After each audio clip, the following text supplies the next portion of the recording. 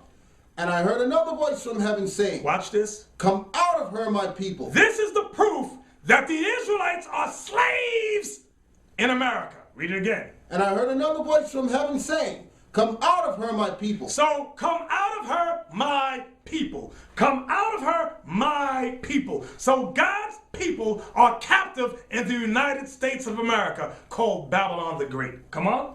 Come out of her, my people, that ye be not partakers of her sins. That you be not partakers of her sins. So God wants us to come out mentally, come out spiritually. That's what he's talking about. Don't take part in the sins that are taking place here in America. Come on. And that you receive not of her plague. Because if you take part in the sins of America, you shall receive of the plagues of America. What verse was that?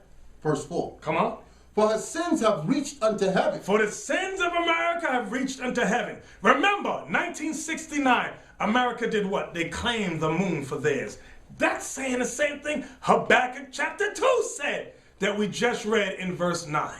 So read it again. For her sins have reached unto heaven, and God hath remembered her iniquities. And God has remembered her iniquities. That was down to 5? That was 5. Now watch this. Go back now to Nehemiah chapter 9 and verse 2. No, I'm sorry, Isaiah 13. Isaiah 13, verse 12. How could I forget this? This is going to follow up with Habakkuk 2, Revelation 18. Now we're in Isaiah 13. We want 12 to 16. Isaiah chapter 13, verse 12. Now you might have thought, oh, man, did he change the topic? No, we're still dealing with interracial marriage. Remember, it's all nations are here. So now it says, come out from amongst them, right? That you be not partakers in their sins. You're not meant to join in their religions, their politics, and you're definitely not supposed to be marrying these people of other nations. Now watch this. Isaiah 13, verse 12. Isaiah chapter 13, verse 12. We're reading 12 to 16. I will make a man more precious than fine gold. So God says he will make a man more precious than fine gold. So your black boys and Latin boys, God promised, he shall make them more precious than fine gold. Watch this. Even a man than the golden wedge of Ophir. Come on. Therefore I will shake the heavens, and the earth shall remove out of her place. So God will shake the heavens, and the earth shall remove out of her place. What is that talking about? Thermonuclear destruction when Christ makes his second coming. Come on. And the wrath of the Lord's hosts, and in the day of his fierce anger. Come on. And it shall be as a chaste roe. And it shall be as a chaste roe. The it here is talking about the Babylonians. Not the ancient Babylonians, which were the Ethiopians, but the people of Babylon the Great. Who are the people of Babylon the Great? The so-called white man, Edom. And it, read it again. And it shall be as a chaste roe. So the so-called white man is going to be like a chaste roe, which is a chaste deer. Go ahead. And as a sheep that no man taketh up. And in this day, no man's going to take up this man. No man's going to try to protect this man. Listen good to what the prophecy says. Watch this. They shall every man turn to his own people. The prophecy is, when the day of this destruction, every man shall turn to his own people. Every man shall turn to his own people. Go ahead. Now, why is that important? Because we read that in this place, it's a mixture of all nations. You have all people and nations and kindreds here. The prophecy, read that again. They shall every man turn to his own people. Come on. And flee everyone into his own land. Everybody's going to try to run to their own land. Watch this. Everyone that is found shall be thrust through. Everyone that is found shall be thrust through. Meaning, who's that talking about going to be thrust through? The so-called white man. That's the chased deer. That's the chased roe. Because now it's judgment time. This is judgment upon the so-called white man, the nation of Edom, who rules Babylon the Great.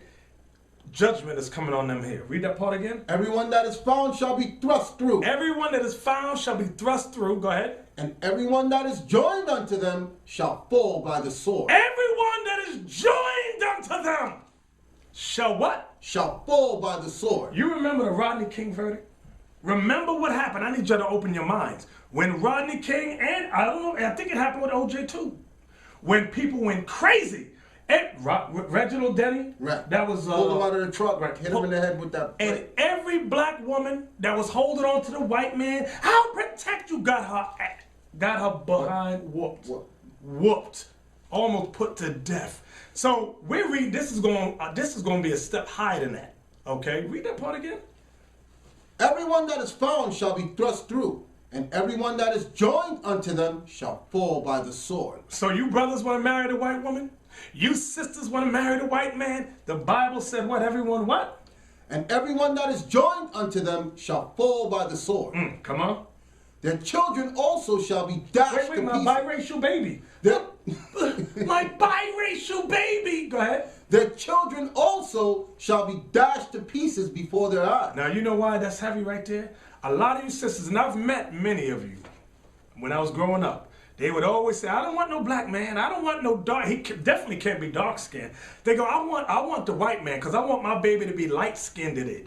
I want him to have blue eyes and green eyes. I want him to have straight yellow hair. I can say that nothing their loved ones can say will change the fact that they feel trapped inside hideously ugly faces and bodies. Our next guest, Alicia, says that in her case, the reason she feels so ugly is because her mom, Essie, made her feel that way. Alicia, tell us your story. Actually, all my life I felt ugly because of my dark complexion. When I was younger, my mom would make differences between my sister and I. She would dress us in outfits that were similar and alike, but she would comment on how pretty or nice she looked, but I never got the same comment. And also in school, when we were referred to, we would both get in trouble. And when I get in trouble, she get in trouble too. They would refer to me as the dark one instead of the light one. And my mom would also compare us to the point to where she would discipline me harsher than she would my sister. And you think it's because of your skin coloring? Well, yeah, she would make comments on the fact that I reminded her of my dad. My dad was dark complected too, and she disliked him and took it out on me to the point and said she, you know, disliked me because I looked like my dad. Well, no, when I was growing up with my mom, my son, when I was carrying my older son, she would tell me the comment that she wished my son was not dark. She didn't want a dark grandbaby, and that affected me. Well, tell her, how did that affect you? It made me feel unloved. Yeah. It made me feel you didn't accept me for being a dark-skinned daughter instead of the bright daughter. But do you realize, Mom, that she would rub her face with a scouring pad to try to lighten her skin? No. You didn't know that? No. Lauren, you have a theory on this. Yes, well, this stems from some very deep-rooted issues in the African-American culture and community. It stems from slavery. They're all going, yeah, it is. And these issues are very alive and well. I see many African-American sisters and brothers in the audience going, yeah, because we've all grown up with that. We live in a society dominated by white media, white images, and therefore we're bombarded with this notion that whatever is closest to white is right. That's what a lot of you sisters have said. And I grew up listening to your evil speech. But you know what? The Most High is going to get the last laugh. And you know what's the only difference between you and the black man, black woman? The black man that repents, if his children are Israelites, if they get their minds right, those children are Israelites. They can be saved. They can be delivered. But there's something different with you, black woman. Your children is not going to be the seed of Israel. Your children, black woman, will be the seed of the white man. Now, Candace was here to see if her ex-boyfriend Andrew was the father of her biracial child. Candace said that Andrew admitted he's a racist and would never claim a biracial child. Take a look at this. I'm here because I had a biracial child with a man who, just what I'll say, he's a racist. And it's strange because he's white and... Wait a minute. You have a biracial child with a man who is a racist. Yes. Your children will be the seed of the Chinese man. Your children will be the seed of the Arab or the African man. That's right. There's no salvation for them. Salvation. No salvation for them. They're going to get punished. Read that again so they understand. We ain't putting words in the Bible's mouth. Call the verse and read it. Isaiah chapter 13, verse 16. Their children also shall be dashed to pieces before their eyes. Their houses shall be spoiled and their wives ravished. What verse is that? That was 16. Now, so we can't change it, sister. Brother, we can't change the prophecy. Now watch this. Go to 2 Corinthians 6, verse 14. 2 Corinthians chapter 6. 2 Corinthians 6. Now remember we read in Nehemiah 9. Okay, read Nehemiah 9 real quick for us so we don't forget the thought. Nehemiah 9 and 2. Nehemiah chapter 9 verse 2. Watch it. And the seed of Israel separated themselves from all strangers and stood and confessed their sins. So now, let's see if that changed in the New Testament.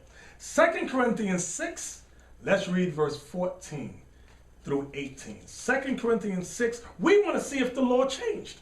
2 Corinthians 6 verse 14. Be ye not unequally yoked together with unbelievers. Be not unequally yoked together with unbelievers. Go ahead. For what fellowship hath righteousness with unrighteousness? What fellowship hath righteousness with unrighteousness? And what communion hath light with darkness? Come on.